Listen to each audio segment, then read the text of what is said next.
आज के टाइम पर हर कोई अमीर बनना चाहता है, बट कहा जाता है कि बिना प्लान के किसी गोल को अचीव करना सिर्फ सपने में ही पॉसिबल है और हकीकत में शायद ही आप उस गोल को अचीव कर पाओगे। इसलिए हमें लाइफ में किसी भी गोल को अचीव करने के लिए एक प्लान की जरूरत होती है। और एक अच्छा फाइनेंशियल प्लान न केवल आपको ये बताता है कि आपको कैसे पैसे सेव करने हैं और इन्वेस्ट करना है, बल्कि डीपली जाकर यह भी सिखाता है कि हमें क्यों पैसे इन्वेस्ट और सेव करने हैं। तो दोस्तों, आज इस वीडियो में आपको कार्ल रिचर्ड्स के द्वारा लिखी गई amazing book the 1 page financial plan से 6 ऐसे लेसन बताने वाला हूँ जो आपको बताएंगे कि हमें क्यों एक फाइनेंशियल प्लान की जरूरत है और उसे कैसे बनाया जाए और किस तरह हम अपने पैसों को मैनेज करके अपने सारे सपने पूरे कर सकते हैं और कहां पर हमें अपने पैसों को इन्वेस्ट करना चाहिए। और दोस्तों, कुछ वीक्स पहले मैंने सबको गूगल कंपनी के फ्री शेयर्स गिफ्ट किए थे और इस वीडियो में मैं आप सबको एक न्यू ईयर गिफ्ट देने वाला हूँ। अपनी फेवरेट कंपनी एप्पल के फ्री शेयर्स गिफ्ट करने वाला हूँ, इसलिए इस वीडियो का एंड तक जरूर देखिएगा। So let's begin. Lesson number 1, why money is important to you. हमें अपने आप से ये सवाल पूछना है कि पैसा हमारे लिए क्यों जरूरी है। जब आप डॉक्टर के पास जाते हो अपना इलाज करवाने, तो सबसे पहले देखता है कि आपको कौन सी बीमारी है, वो आपकी सारी जांचें करता है और उसके बाद ही वो आपको मेडिसिन देता है, ना कि वो सब मरीजों को एक ही मेडिसिन दे देता है, क्योंकि सबकी बीमारियां अलग अलग होती है और सबके लिए ट्रीटमेंट भी अलग अलग। उसी तरह ऑथर हमें बताते हैं कि सबकी मनी की डेफिनेशन अलग अलग है और हर किसी के लिए पैसों की जरूरतें भी अलग। तो सबसे पहले हमें अपने आप से ये सवाल पूछना होगा कि हमारे लिए पैसे की वैल्यू क्या है, हमें उसकी किस तरह से जरूरत है, क्यों मैं पैसे के लिए इतनी मेहनत कर रहा हूँ, भागदौड़ कर रहा हूँ, मेरा अल्टीमेट गोल क्या है। किसी के लिए पैसे की डेफिनेशन अपने लोन को चुकाना हो सकता है, तो किसी के लिए फ्रीडम। इसलिए हमारा फर्स्ट स्टेप अपनी फाइनेंशियल लाइफ को पटरी पर लाने का यही होगा कि हमें बार बार अपने आप से ये सवाल पूछना है कि क्यों मुझे पैसे की जरूरत है।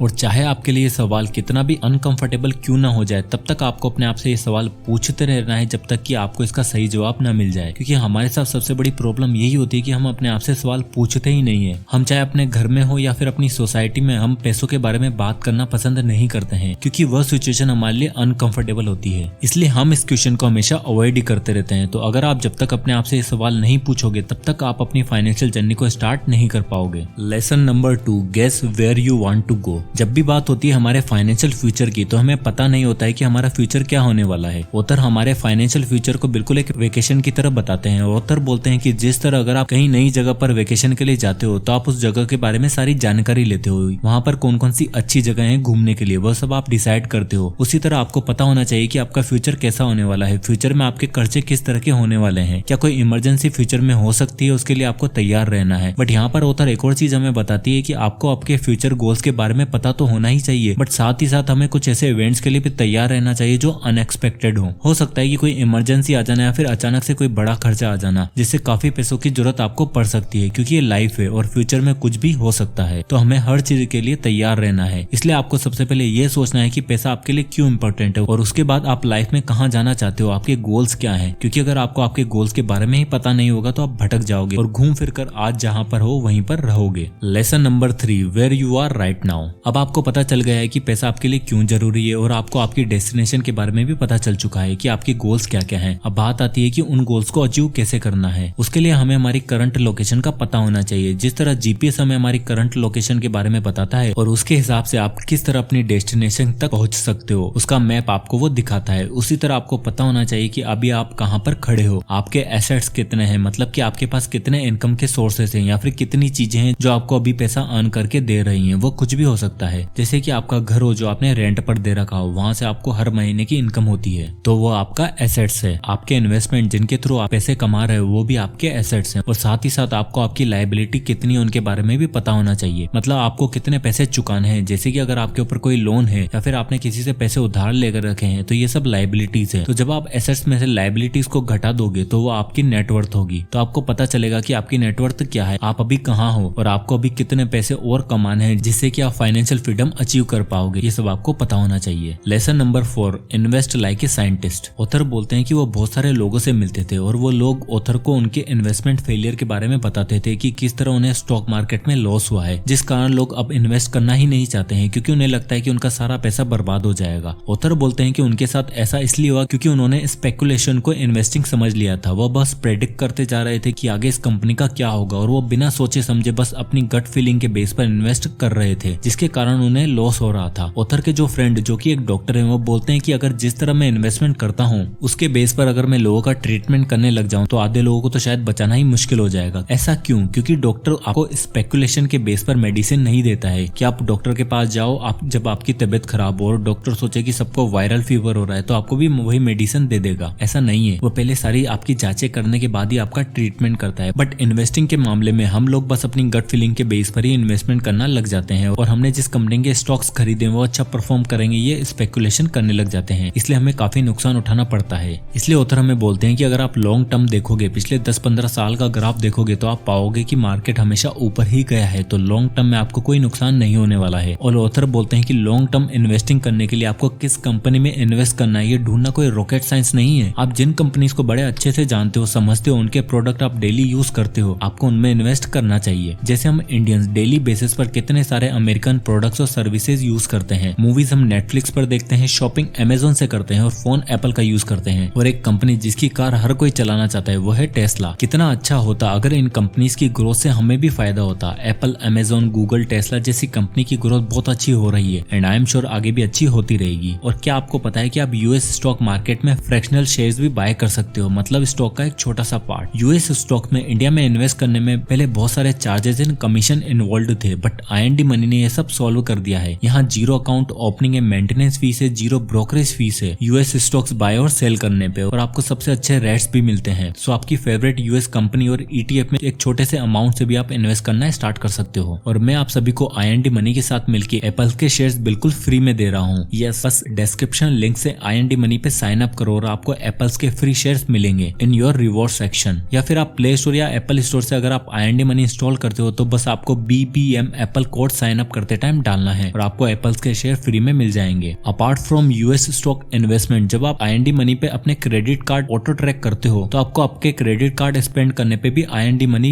फ्री में यूएस स्टॉक्स रिवॉर्ड के रूप में देता है। मतलब अमेजोन पे शॉपिंग करने पर अमेजोन के स्टॉक या फिर मैकडोनल्ड का बर्गर परचेज करने पर मैकडोनल्ड के स्टॉक्स। अब आता है lesson number 5, track your spending. Author बोलते हैं कि अगर आप पूरी तरीके से अपने फाइनेंस पर कंट्रोल चाहते हो तो आपको पता होना चाहिए कि आपके खर्चे कितने हैं और आप कहीं फालतू जगहों पर तो खर्चा नहीं कर रहे हो। इसके लिए ऑथर एक बहुत ही इंटरेस्टिंग रूल को फॉलो करने को बोलते हैं, जिसे ऑथर ने 72 आवर रूल बोला है। इसमें ऑथर बोलते हैं कि वह जब चाहे ऑनलाइन शॉपिंग कर लिया करते थे और बहुत सी बार तो ऐसा होता था कि वो कुछ ऐसी चीजें खरीद लेते थे जिनकी उन्हें जरूरत भी नहीं थी और बिना मतलब के पैसे खर्च कर देते थे। तो ऑथर अपनी इस स्पेंडिंग की आदत से काफी परेशान थे, तो उन्होंने फिर कुछ अलग करने का सोचा। उन्होंने फैसला किया कि जब भी उन्हें कोई चीज ऑनलाइन खरीदनी होगी तो वो उसे उसी वक्त नहीं खरीदेंगे, बल्कि अपने शॉपिंग कार्ट में ऐड करके रख देंगे और 72 घंटों तक का वेट करेंगे। अगर उसके बाद भी उनका मन करेगा उस चीज को खरीदने का तो वो उसे खरीद लेंगे, बट एटलीस्ट 72 घंटे का वेट करेंगे। ऐसा करने के बाद ऑथर को रियलाइज हुआ कि वो बहुत सी बार तो भूल ही जाते थे कि उन्हें कोई चीज खरीदनी भी है और वो बस उनके शॉपिंग कार्ट में पड़ी हुई रहती थी और इस तरह उनकी जो अननेसेसरी चीजें खरीदने की आदत थी वो बिल्कुल खत्म हो गई। उसी तरह अगर आपको कोई चीज खरीदनी है तो उसे इंस्टेंट खरीदने की जगह अपने शॉपिंग कार्ट में ऐड करके रखो, और अगर 3 दिन बाद भी आपको वो चीज खरीदने का मन होता है तो ठीक है, और बहुत सी बार ऐसा होगा कि आपको 3 दिन बाद ऐसा लगेगा कि एक्चुअल में आपको उस चीज की जरूरत भी नहीं है, और इस तरह आपकी जो बेफालतू पैसा खर्च करने की आदत है आपको उसमें काफी सुधार आ सकता है। Lesson number 6, diversify your portfolio. Investment का सबसे पहला प्रिंसिपल जो हमने बचपन में सीख लिया था, don't put all your eggs in one basket, मतलब कि हमें सारे अंडे एक ही बास्केट में नहीं डालने हैं, क्योंकि अगर एक अंडा खराब हुआ तो आपके सारे अंडे को खराब कर देगा। उसी तरह हमें अपना सारा इन्वेस्टमेंट एक ही जगह पर नहीं करना है, उसे अलग अलग जगह पर डाइवर्सिफाई करना है। जैसे कि आप अपने कुछ पैसे इक्विटी में लगा सकते हो, कुछ पैसे क्रिप्टो करेंसी में, तो कुछ पैसे यूएस स्टॉक्स में भी आप लगा सकते हो, और साथ ही साथ अलग अलग कंपनी के शेयर्स भी ले सकते हो, जिससे ये होगा कि आपका जो रिस्क है वो काफी कम हो जाएगा और कोई ना कोई मार्केट में आपको अच्छा खासा प्रॉफिट देकर जाएगा, जैसे कि लॉन्ग टर्म में आपको फायदा ही होने वाला है। तो दोस्तों ये थे 6 लेसन इस अमेजिंग बुक से। तो अगर इस पूरे वीडियो को समराइज किया जाए तो सबसे पहले ऑथर हमें बताते हैं कि हमें ये पता होना चाहिए कि पैसा हमारे लिए क्यों इंपॉर्टेंट है, क्योंकि सबकी जरूरतें अलग अलग हो सकती है। कोई बिजनेस ओपन करना चाहता है तो कोई 9 to 5 की जॉब से ही खुश है, तो कोई पूरी दुनिया में ट्रेवल करना चाहता है। तो हमें पता होना चाहिए कि हमारे लिए पैसे की क्या इंपॉर्टेंस है। उसके बाद ऑथर हमें बताते हैं कि जिस तरह अगर आप कहीं घूमने जाते हो तो आपको आपकी डेस्टिनेशन पता होती है, आपको पता होता है कि आपको जाना कहाँ पर है, उसी तरह आपको पता होना चाहिए कि आपके गोल्स क्या हैं, आपको फाइनेंशियल फ्रीडम के लिए कितना अमाउंट चाहिए होगा, ये सारी कैलकुलेशन आपके दिमाग में होनी चाहिए। उसके बाद ऑथर हमें बताते हैं कि हमें अपने पैसों को सोच समझ कर इन्वेस्ट करना चाहिए। ऐसा नहीं कि सामने वाले चाचा जी ने आके बोल दिया कि इस कंपनी में इन्वेस्ट कर दो तो आपने कर दिया। आपको उन्हीं कंपनियों में इन्वेस्ट करना चाहिए जिन कंपनियों को आप अच्छे से जानते हो, पहचानते हो, क्योंकि वो सालों से चली आ रही हैं और आगे भी चलती जाएंगी, और वही कंपनी सबसे बेस्ट होती है। और दोस्तों IND money app description link से डाउनलोड करके एप्पल के फ्री शेयर्स क्लेम करना ना भूलें। Remember the code BBM Apple.